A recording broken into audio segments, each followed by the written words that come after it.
First ever factory outlet Mukunda jewellery KPHB Kothapet Khammam Somajiguda Hanamkonda. నమస్తే సురేష్ బాబు గారు. కీర్తి గారు నమస్కారం అండి.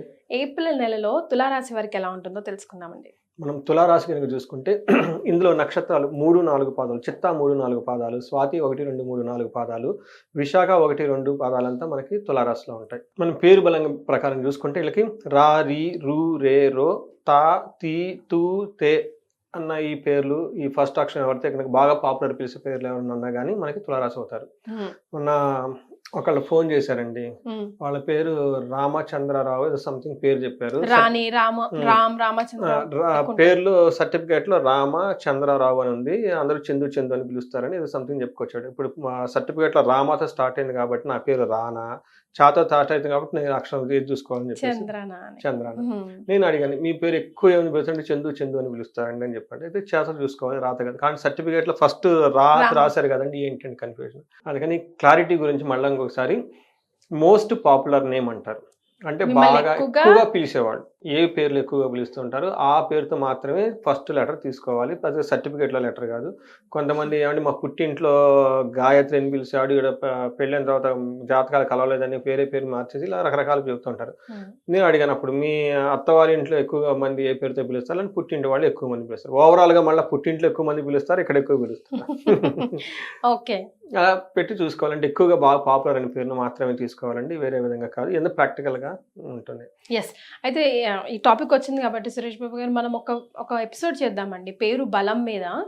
పెళ్ళైన తర్వాత పెళ్లికి ముందు ఒక పేరు జాతకాలు కలగకపోతే మార్చుకుంటారు, అది ఎంతవరకు కరెక్ట్ అట్లా నెక్స్ట్ డేస్ టు కమ్ లో మనం డెఫినెట్ గా చాలా మంది వాళ్ళకి జాతకాలు ఉండవండి, అంటే సరిగ్గా రాయకపోవటం విలేజెస్ లో కొంచెం 30-40 years బ్యాక్ అంత వాళ్ళకి ఉండదండి.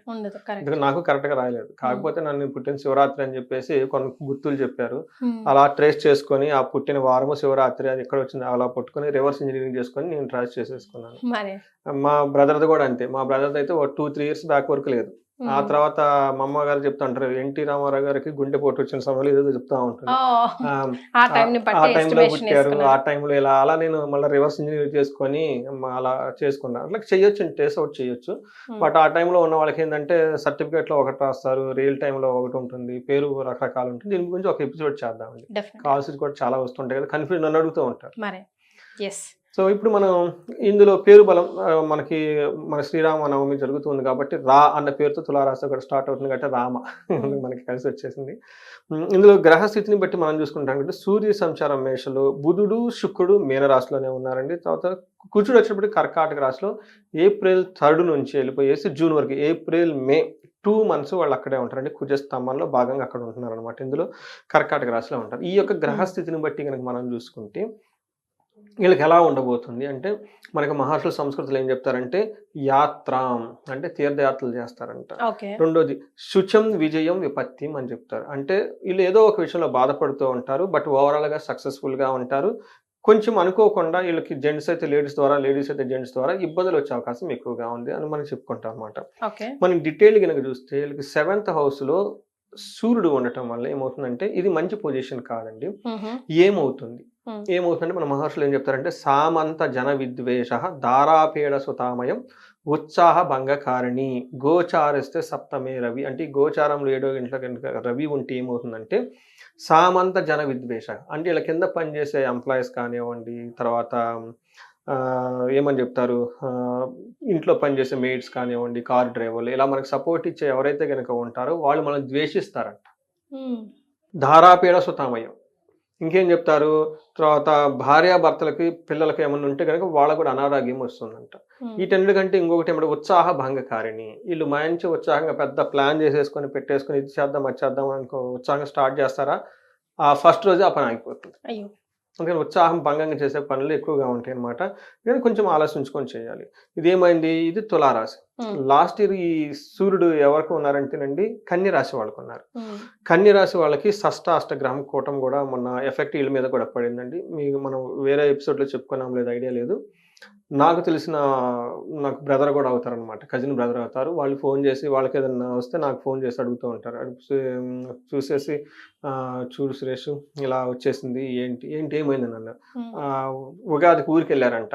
ఊరి నుంచి వచ్చేటప్పటికి ఆ మెయిల్ బాక్స్ ఓపెన్ చేస్తే 8 మంది రిజిగ్నేషన్ చేస్తున్నారు. ఎనిమిది మంది చూడండి, ఇదే జన సామంత జన విద్వేష. వాళ్ళకి ఉందన్న స్టాఫ్ టక్కన రిజిగ్నేషన్ పెట్టేస్తారు. అంటే సపోర్టింగ్ పీపుల్ కోపం రావటము, వదిలిపెట్టపోవటం, కంపెనీ స్ట్రైకులు చేయటం, ఇవన్నీ చేస్తూ ఉంటాం. ఇలాంటి మెయిడ్ రాదు 2 రోజులు టర్న్ ఫోన్ కూడా ఎత్తదు. అందరు కామన్ ప్రాబ్లం. చెప్పక్కర్లేదండి అది. కానీ 8 మెంబర్స్ అంటే షాక్ కదండి. సంథింగ్ సీరియస్ జరిగింది. ఆ తర్వాత నేను వేరే వేరే విషయాలన్నీ మాట్లాడాను. అది అందులో ఒక రీజన్ కూడాను షష్టాష్టక రోగం ఒకటి 1 వీక్ 10 డేస్ ఏమవుతుంది ఎలా అవుతుంది ఎవరికి గెస్ చేయలేము అనమాట. ఇలాంటి జరిగే అవకాశం ఎక్కువగా అబ్నార్మల్ ఫెనామినాలు జరుగుతాయి ప్రతి ఒక్కరి లైఫ్లో. ఇలా ఉంటుంది. దీంతో పాటు టైర్డ్నెస్ అండ్ డిసీజులు కూడా వచ్చే అవకాశం ఎక్కువగా ఉంది. సూర్యుడు వీళ్ళకి అంత అనుకూలంగా లేరు. ఓకే, వీళ్ళకి సూర్యుడితో పాటు కుజుడు కూడా అనుకూలంగా లేరండి. 10వ ఇంట్లో ఉండటం వల్ల ఏమవుతుందంటే ప్రొఫెషనల్ రిలేటెడ్ మ్యాటర్స్లో చాలా టఫ్ అయిన సిచ్యువేషన్స్ ఫేస్ చేస్తూ ఉంటారు. అంటే ఏమవుతుందంటే అన్కంఫర్టబుల్గా వర్క్ చేస్తారు, సిచ్యువేషన్స్ వీళ్ళు చుట్టూ ఉంటాయి.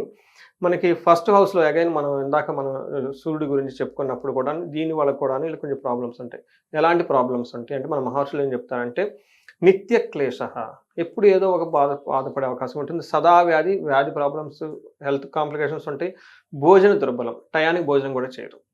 ఇంతే కాకుండా సదా సంచార ఉద్యోగంలో ఏంటంటే అటు ఇటు ఎక్కువగా తిరుగుతూ ఉండు, కష్టపడి ఉండే అవకాశం ఎక్కువగా ఉంటుంది. ఇందాకేం చెప్పుకున్నాం, ఉత్సాహభంగకారణం, ఏదైనా పని చేస్తే డిస్టర్బెన్స్ ఉంది. ఇక్కడేం చెప్పుకున్నాము, ఉద్యోగంలో అతిగా అటు ఇటు కంఫర్టబుల్గా లేకుండా ఇటు అటు తిరిగే అవకాశం, ఆదరాబాదరా వర్క్ చేసుకుంటూ పడి వర్క్ చేసుకుంటూ ఇటు తిరుగుతూ వర్క్ చేసే సిచ్యువేషన్స్ వీళ్ళకి ఎక్కువగా ఉంటాయి. అంతేకాకుండా కాలాతిక్రమణ భోజనం, మనం లాస్ట్ టైం కూడా మాట్లాడుకున్నాం. టయానికి భోజనం చేయటం చాలా చాలా ఇంపార్టెంట్. ఎవరైనా టయానికి మీల్స్ స్కిప్ చేస్తున్నారంటే వాళ్ళ మీద దుష్టగ్రహ ప్రభావం ఖచ్చితంగా ఉంది. దాన్ని నెలిఫై చేయాలంటే టయానికి భోజనం తీసుకోవడం చాలా చాలా ఇంపార్టెంట్. మన శాస్త్రాల్లో చాలా చాలా క్లీన్గా చెప్పారు. 1,00,000 మంది మీ కవర్ల గురించి వెయిట్ చేస్తున్నా టయానికి భోజనం చేయాలంట. చేయకపోతే ఏమవుతుంది, ఈ 1,00,000 మంది మీ ఏ గురించి వెయిట్ చేస్తున్నారో ఆ పని కార్యం వాళ్ళకి సిద్ధించదంట. అందుకని చెప్పేసి టెన్షన్తో ప్రెషర్ తోటి ఈ జాబ్ ఉంటుందా పోయిద్దా ఈ టైప్ చేస్తే ఆ జాబ్ ఎప్పటికీ ఉండదండి. అందుకని అలాంటి జాబ్ ముందుగానే క్విట్ చేయడం బెటర్, మంచి పొజిషన్కి వెళ్ళిపోవటం బెటర్ అనమాట. వేరే వాళ్ళు మేము టెర్మినేట్ చేసే సిచ్యువేషన్స్ ఇవ్వకుండా. అఫ్కోర్స్ ఈ సిచ్యువేషన్స్ ఇప్పుడు వాళ్ళు ఇవ్వకుండా కార్పొరేట్లో ఓవర్ నైట్ మెయిల్ పంపించేస్తారు. తర్వాత వీళ్ళకి శుక్రుడు 6వ ఇంట్లో ఉండటం వల్ల ఇది కూడా అంత మంచి పొజిషన్ కాదండి. ఈ రాశి వాళ్ళు కొంచెం జాగ్రత్తగా ఉండాలి. ఇందులో వీళ్ళకి ఎలా ఉంటుంది, 6th హౌస్లో శుక్రుడు ఉంటే ఏమవుతుందంటే మన మహర్షులు ఏం చెప్తారంటే సంస్కృతంలో విరోధ శత్రు పీడ జ్ఞాతీనాం చ విరోధత ఆయాసో ధారాపుత్రై ద్వేష భృగునందనే. ఓకే, షష్ఠే భృగునందన, 6వ ఇంట్లో భృగు అంటే శుక్రుడు కనుక ఉంటే ఏమవుతుందంటే విరోధ విరోధం జరుగుతుందంట, శత్రుపీడం జరుగుతుందంట, శత్రుపీడం జ్ఞాతీనాం కుటుంబంలో లేదంటే బంధువులతో వివాదాలకు జరిగే అవకాశం ఎక్కువగా ఉంటుంది. ఆయాసో అంటే వృధాగా ఆయాసం జరగటము. అంతేకాకుండా ధారాపుత్రై ద్వేష, భార్యతోటి పుత్రులతోటి గొడవలు పట్టడం ఇవన్నీ జరిగే అవకాశం ఎక్కువగా ఉంటుంది.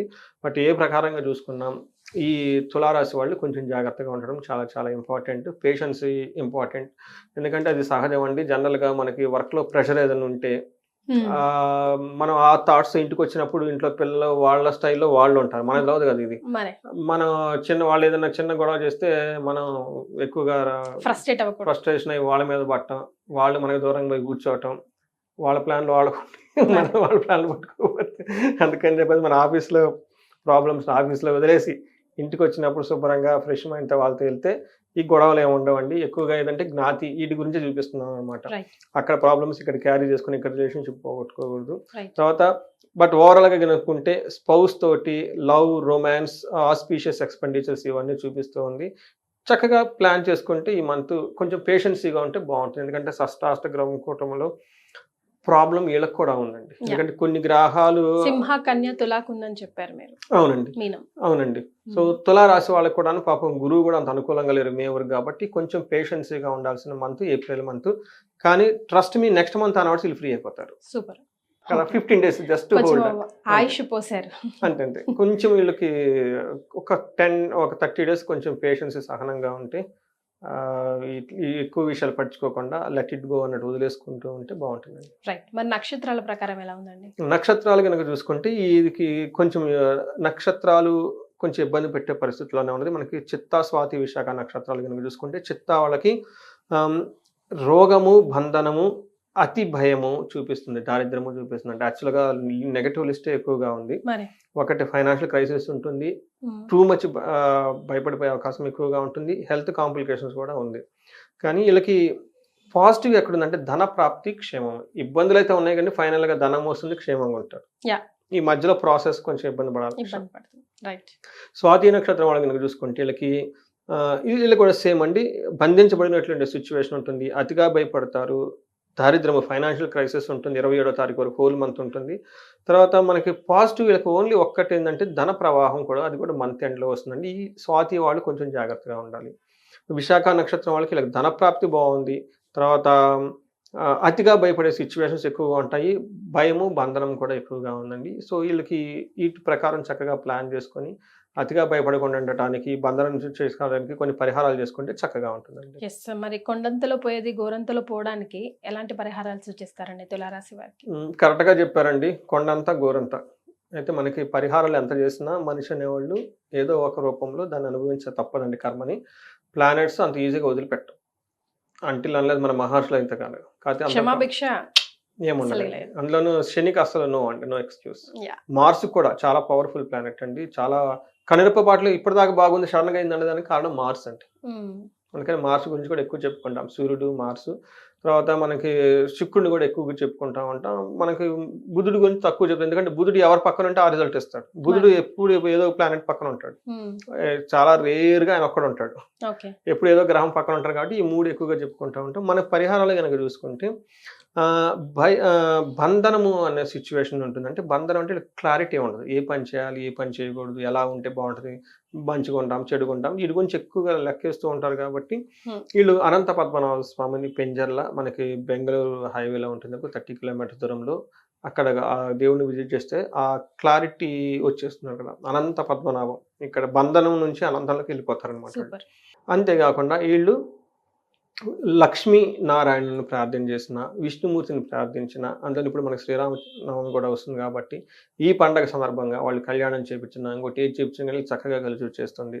రెండోది, అతిగా భయపడే సిచ్యువేషన్స్ ఎక్కువ ఉన్నాయండి. ఇలా భయం అతిగా పడుతూ ఉందంటే ఒకటి కుజుడికి అధిష్టానం చేస్తే సుబ్రహ్మణ్యేశ్వర స్వామి, షణ్ముఖ అంటారు అనమాట, ఆయన్ని పూజించడం ఒకటి.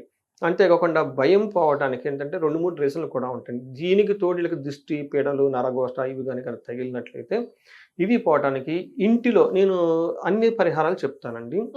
వాళ్ళకున్న దోషాన్ని పట్టుకొని వాళ్ళు చేసుకోవాలి. నేనేం చెప్తానంటే సిటీలో ఉండి కొంచెం పెద్దలు ఉన్న వాళ్ళు ఇంటిలో కనుక వీళ్ళు చండీ హోమం చేయించుకుంటే చాలా బాగుంటుందండి. నవదుర్గల్ని కలశ స్థాపాలు పెట్టేసి ఎలాంటి ప్రాబ్లమ్స్ ఉన్నా, భయాలు ఉన్నా, కోర్టు కేసులు, భార్యాభర్తల మీద సరిగ్గా అవగాహన లేకపోయినా కానీ చండీ హోమం ఒకటి చేసుకుంటే చాలా బాగుంటుంది. వీటితో పాటు వీళ్ళకి జనరల్గా ధన ప్రవాహం అయితే చూపిస్తూ ఉందండి. ఒక్క రాశికి స్వాతి నక్షత్రం వాళ్ళకి ఏప్రిల్ 14th ముందు కొంచెం ధనం, తర్వాత ధన ప్రవాహం వస్తూ ఉంటుంది. ఇన్ కేసు ఎవరికైనా కనుక ధన ప్రవాహం వీళ్ళకి రావటం లేదు అనుకుంటే కుబేరు పాశుపతం చేయించుకున్న తర్వాత 2 రోజులు విశేష పూజలు, ఒకరోజు కుబేర పాశుపత అభిషేకం, దాని తర్వాత మనకి శ్రీ సూక్తం సంపుటీకరణతో కొన్ని మంత్రాలు, బీజ మంత్రాలు సంపుటీకరణ చేసి దానిలో వీళ్ళు శీఘ్రంగా ధనం రావటానికి మహాలక్ష్మి విశేష హోమం చేయించుకున్నా కానీ చాలా చక్కగా మంచి రెస్పాన్స్ కూడా వస్తుందండి నేను చేసిన చోట. మన బెంగళూరు నుంచి వాళ్ళు ఎట్లానే కొన్ని పరిహారాలు చెప్పాను అనమాట. నాకు మళ్ళీ 40 days అయిపోయిన తర్వాత ఫోన్ చేసి, ఏమండి మీరు అది అన్నారు కదండి, మరి ఇంకా మనీ రావట్లేదు ఏంటండి అని అడిగారు. సర్లేండి వస్తుందిలేండి, ఓపిక పట్టండి కొంచెం అన్నాను. అయిపోయిన తర్వాత పండగ ఏం చేశారండి అన్న, లేదండి మొన్న వెళ్ళి వెండి వస్తువులు కొనుక్కొచ్చుకున్నామండి అని చెబుతున్నారు. వచ్చేసింది కదమ్మా లక్ష్మి, వెండి వస్తువులు కొనుక్కున్నా ఒక శుభసూచకం వచ్చింది కదా, టైం పడుతుంది. అది 40 days 45 days కాబట్టి అలా స్లో అవుతుంది. కొన్ని పరిహారాలు కూడా వాళ్ళకి చెప్తామండి. వాళ్ళ రియల్ టైంలో ఎలాంటి ప్రాబ్లం ఫేస్ చేస్తున్నారు ఏంటి, శీఘ్రంగా ధనం రావడానికి, ధనం ఇంట్లో నిలబడటానికి కొన్ని సింపుల్ టెక్నిక్స్ ఇవన్నీ తెలుసుకుంటూ ఉంటే లక్ష్మి వస్తుందండి, రాకుండా ఉండదు. కాకపోతే మనం అమ్మవారిని ఇన్సల్ట్ చేస్తూ ఉంటాం. చాలా మంది చేసే బిగ్గెస్ట్ మిస్టేక్ అదే. ఒక పక్క కావాలంటే ఒక పక్క ఇన్సల్ట్ చేస్తూ ఉంటాం, ఎలా వస్తుందండి. అందుకని మైండ్ సెట్ కూడా చాలా ఇంపార్టెంట్. ఇలా ఇవి ఏమైనా కనుక స్పెసిఫిక్గా మ్యారేజ్ రిలేటెడ్ ప్రాబ్లమ్స్ ఉన్నా, వైఫ్ అండ్ హస్బెండ్ సరిగ్గా అన్యోన్యత డైవర్స్లు అవుతున్నా, కొంతమంది చాలా సైకియాట్రిక్ ప్రాబ్లమ్స్ ఫేస్ చేస్తూ ఉంటారు అనమాట రాహుకేతుల వల్ల. ఏదైనా చేస్తే మనకి కనెక్ట్ అయితే వాళ్ళకి హారోస్కోప్ చూసి ఇంకా క్లారిటీగా మనం గైడ్ చేయొచ్చు. Right. Thank you so much Suresh Babu garu. తులారాశి వారికి ఏప్రిల్ నెలలో ఎలా ఉందో తెలియజేశారు. ధన్యవాదాలు. ధన్యవాదాలండి.